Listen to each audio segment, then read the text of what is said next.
Hi there, I'm Callista Muncie. And I'm E022. And this is the Marketing Minute. So my topic for today is that not all press is good press. As a social media marketer myself, I wanted to kind of get into the social media marketing don'ts. Particularly, I wanted to dig into some of the more controversial campaigns that have happened and how they have had some severe backlash on social media. I wanted to start off by talking a little bit about the Pepsi ad controversy. I don't know if yeah, that was something.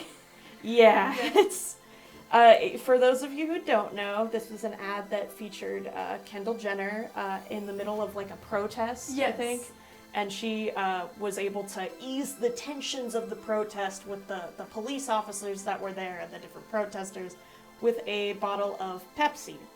And this ad was pretty heavily criticized on social media for trivializing social movements. What's interesting about that ad, particularly, their intention wasn't even to be bad. Like, they weren't doing anything on purpose to be, I guess, offensive. They thought that they were being, I don't know, like, look at us, we're diverse, we're helping people. Right. And it kind of like backfired it. It very much did. I remember a lot of the Twitter backlash associated with it. I'm sorry, the platform formerly known as Twitter. Yes. There was a lot of responses on there that just really showcased like the tone-deaf nature of it. So when I pitch ads, something that I like to think about is like, how is the worst possible perception of this going to come across? Like, how poorly could this be interpreted?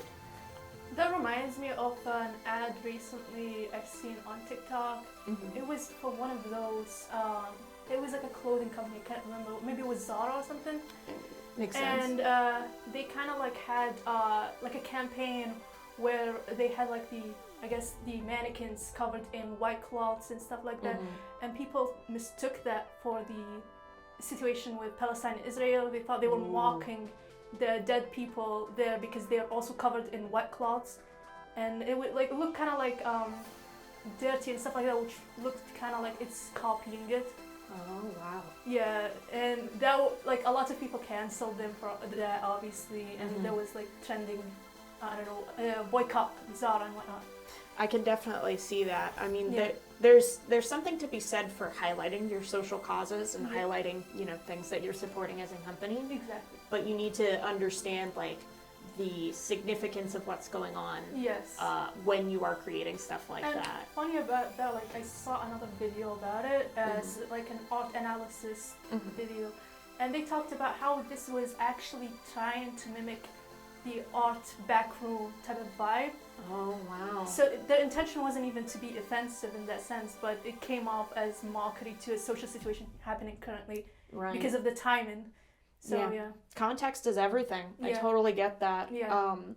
I think something that is important when you're creating something with activism is to attempt to showcase real activists in your stories and to showcase like what your company is doing to support social causes, particularly if that's relevant to your target audience.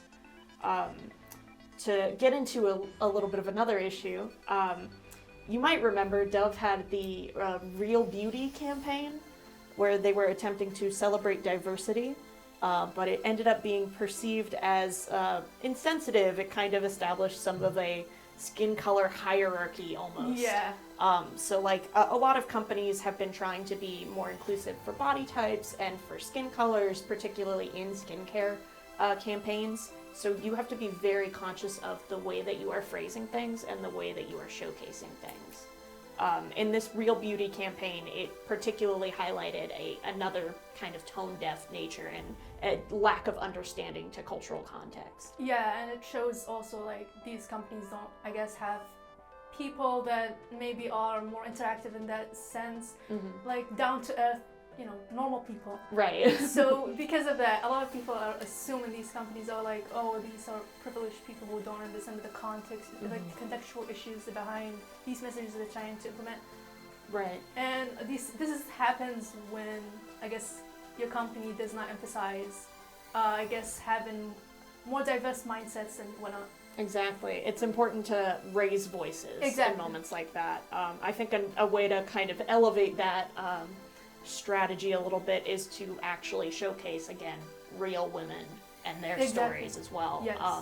You know, for that type of social media campaign, it would be beneficial to have women like share their own stories, and then once they do, that's when you can talk with them about like, you know, particular posts that you find really striking, that you feel connect with your company, and then communicating with that person to see, are you comfortable with us sharing this on our platform? And of course, you know, organic posts like that also tend to perform well, and it can showcase a reality to your company and like a level of brevity. Yeah, and obviously it's more relatable as well. Mm-hmm. People enjoy seeing people that like more common, like they have more common in them than, I don't know, their idea of the boss, you know, the white man on top. Absolutely. Yeah. That's a real perception people have too, and it's a real thing, so I very much understand why we wouldn't want to be elevating that necessarily as a company, especially a bigger company like Dove.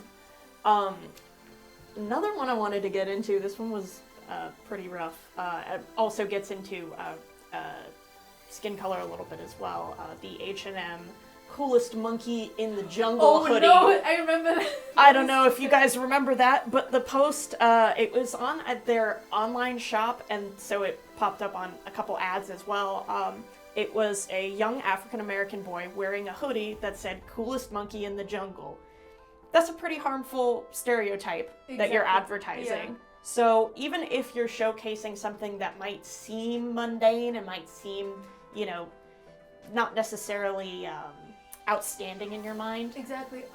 Also, I would add to that, it's not just to, I guess, obviously relating a minority group to an animal is already bad. Of course. But it also could be words that we see as mundane, like the word savage, which we use positively. If we have a shirt and we have maybe a Native American or African American have a shirt that says savage, that could be misconstrued to be racist. Absolutely. Well. So when you don't have enough people on your marketing team of diverse backgrounds, that can be a rough situation. Yeah. You know, you have to kind of think about the potential ways that your content can be interpreted, but that one also just seems like it comes from a real place of just lack of understanding there. Yeah, it's like a naivety in the sense that it's clearly... They probably didn't have an African American on the team, because otherwise they would know this is offensive. Absolutely. Yeah. I think when you're creating advertisements for products and you are, you know, showcasing different models, you need to be aware of like the intersectionality of the models as well as the intersectionality of the people on the marketing team. If someone's bringing a concern to you, you should listen to it. If there's a way that something could be interpreted as a stereotype or, you know, promoting harmful ideas, that's something that you need to address. And even if you're on a marketing team full of lots of people, it's important to voice those concerns, because otherwise you end up with situations like this. Another one that I wanted to get into, this one was, I remember, pretty rough as well. So Snapchat had a filter of like a would you rather game, and one of the jokes in it had a question about Rihanna and Chris Brown, and it kind of made light of their domestic violence situation that had been recently reported during that time. It also just showed a lack of, you know, really vetting your content, and a lack of understanding of like, okay, well, you know, maybe Rihanna won't see this, but all of the women who have lived through domestic violence situations will see this and will associate your brand with this very negative ad. Yeah, that's very harmful to not only like Rihanna, obviously. Mm-hmm. It's a lot of victims who experience domestic violence, and they see that as undermining their own lived experiences. Absolutely. So don't really make light of these issues, I guess. Exactly. You know, that's absolutely the thing. Yeah. You have to be able to, you know, understand the positionality. I saved the worst one that I could find for last. Oh no. So Burger King had made a post for International Women's Day on Twitter. Oh, I know this one. Yeah, yeah, you might remember this one. So they were attempting to address gender disparity in the cooking industry. But the tweet that they sent said, "Women belong in the kitchen." Yeah, that was so tone deaf. I have no idea how Yeah. they posted and didn't realize how it came off. Like, And it comes from like a place of understanding, you know? It's a very like open place, and you know, there's a positive feedback that it is coming from. You know, Yeah. it's trying to address that there's all these chefs and restaurants that are male, and maybe we need to adjust for the actual representation of the demographic in our country and across the world. But this makes you realize maybe using trendy terms is not the best in this situation. yeah, Like, first of all, like, let's acknowledge the word belong is a very aggressive word. Like, it means that you have to do that, right? absolutely. They could have worded that post completely different and it would have not been offensive. Mm-hmm. But the fact that they use the word belong is the main issue, I suppose, because it's a stereotype. Like, if you're on social media, you've seen it all the time. Like, men say, "You women belong in the kitchen. Go make me a sandwich." Blah blah blah. Absolutely. So they could have definitely awarded this way better.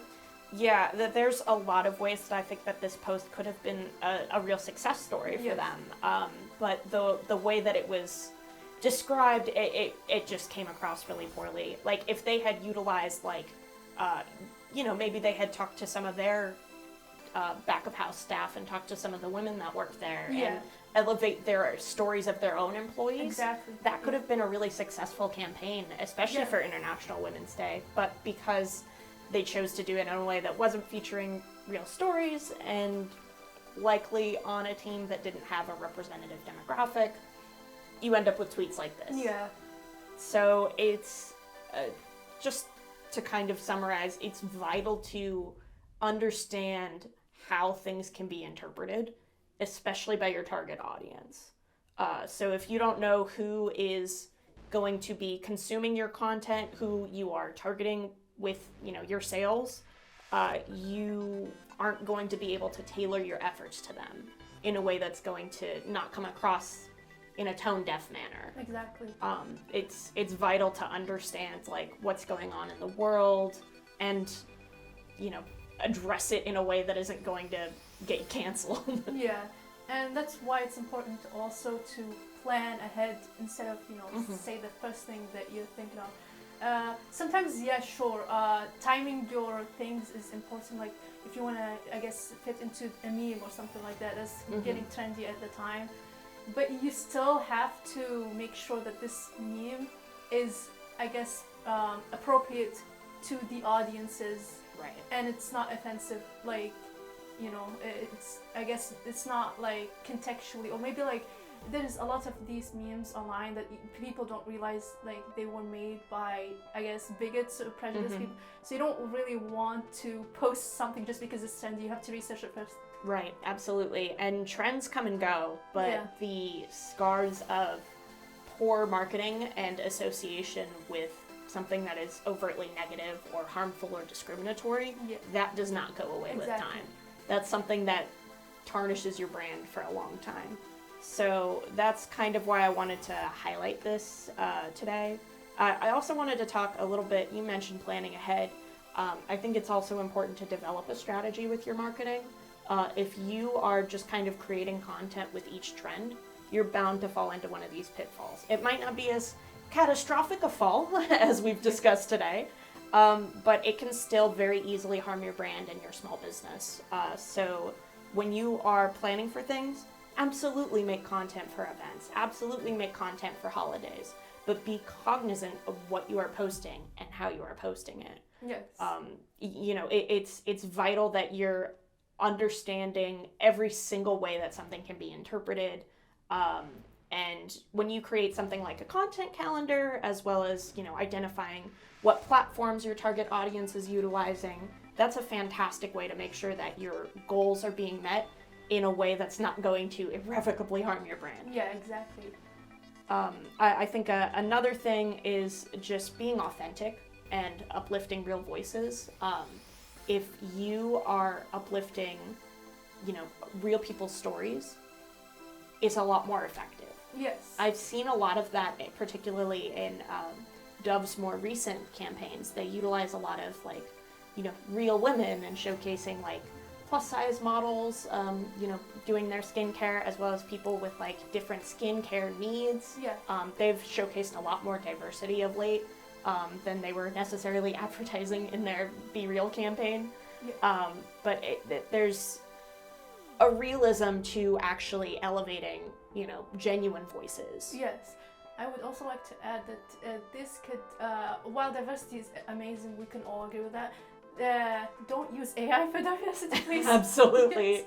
Like, I've seen on Facebook, while scrolling down, some companies, I'm not sure which one, but it was a big company, they used a diverse, like, AI models, and the comments did not like that. Yeah. I'm sure in a future episode we will get into all of the pitfalls of marketing with AI, but particularly if you're using AI to showcase diversity. One, make sure you have that diversity in your company. Yes. Because if you don't, that is easily Googleable knowledge and people will point it out. Exactly.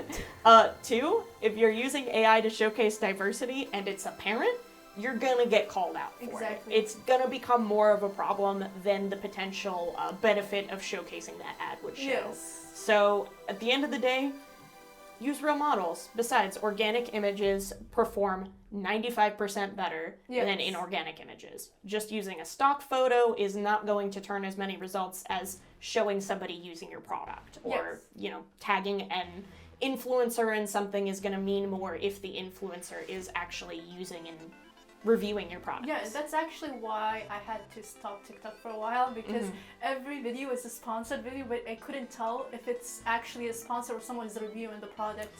Yeah. It was so bad because all of them seemed so authentic in a sense, but you can't tell because like I became a consumer and I was buying every single thing and I was like, oh, I need this, especially like, I don't know if you've been on the perfume side of TikTok. Oh yeah. Yes, I have. Yeah, it's like, it seems so authentic a lot of the time, but like you could tell they're sponsored sometimes, and it just becomes an addictive, type of thing. You're like, oh, I want to get this, because everything seems like a review. Absolutely. Yeah. I think a lot of that stems from like a false sense of urgency that can often be created as well. Yeah. I think something that kind of helps to combat that is, again, utilizing user-generated content. Yes. Not partnering in a sponsored video necessarily, but actually having people tag you using your product. Yeah. Genuine reviews of things mean way more to people than paid reviews. Exactly, yeah. That's pretty much everything I wanted to go over today. Do you have any closing remarks, Celia? Oh, no. Me We're good. We're good. I mean, we can talk about the Tesla situation. Oh, jeez. With the Cybertrucks? Yes. Yeah, I get that. The recall's definitely not great for their brand. I think also just since Tesla's whole marketing campaign revolves very heavily on being part of the future. Yeah. Seeing an American-made product being received this poorly is not a great determiner of the value of campaigns like this for the future.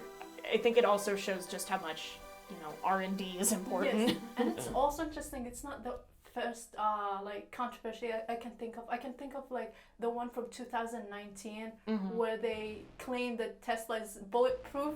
Yeah. And it was not. Yeah. That was so bad. That was definitely something that I recall.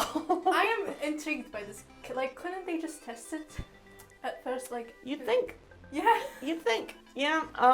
Not to overly bash any companies or anything, but there's definitely a level of like lack of awareness in some of Tesla's marketing campaigns. Yeah, definitely. I also think that at this point it can be hard to separate big brands when they're associated with somebody like Elon Musk or Jeff Bezos. That's why I think, also like I agree with Jeff Bezos. I mean, like, he's not the best in that sense, but at least he's more, I guess, low-key. Like, nobody knows what he's doing, Absolutely. Same thing with Mark Zuckerberg, even though he's obviously become a meme many times. Of course. At least he's not like, I guess, loud.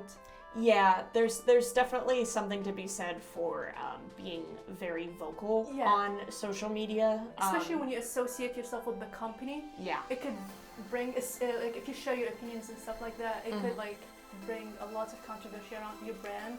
Yes, absolutely. Yeah. Something that I often try to avoid, just in general, is anything that could be potentially controversial or sensitive, because we have a very polarizing, politicized climate Yes. in this country, and marketing in the US, you have to make stuff neutral. Unless it is vital to your brand that you are advertising a political viewpoint, which it generally is not, avoid hot button issues. I mean, Period. I feel like, was it Chipotle that was, like, they had like an anti-LGBTQ plus controversy? Was it Yeah, them? I believe so. There were a few companies too. Yeah. Chick-fil-A had some stuff with that as well.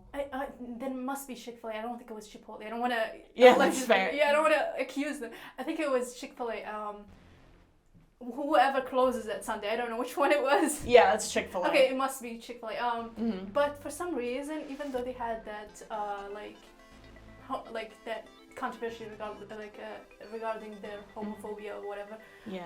I believe their CEO was using some company profits to support conversion therapy. Yes, but for some reason, it wasn't bad. It was bad publicity, but it did not work in that sense. Well, and with a brand that is already so heavily associated with religion, advertising things like that aren't necessarily going to be deal breakers for your company.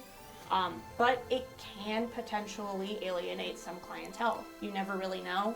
And that's why, again, my advice... Don't risk it. Yeah, don't risk it. Just back off on issues, anything hot button. You can advertise ways that you are being socially conscious, ways that you are working to, donate to different things, but generally just stay away from talking about stuff like that. I think that's just vital. That's it for me. I don't have anything else to add. What I will say, though, is that we're definitely going to do more episodes, so, keep posted and hit the like, subscribe button, follow us on our socials. We'll be posting more of these, so have a great day. Bye.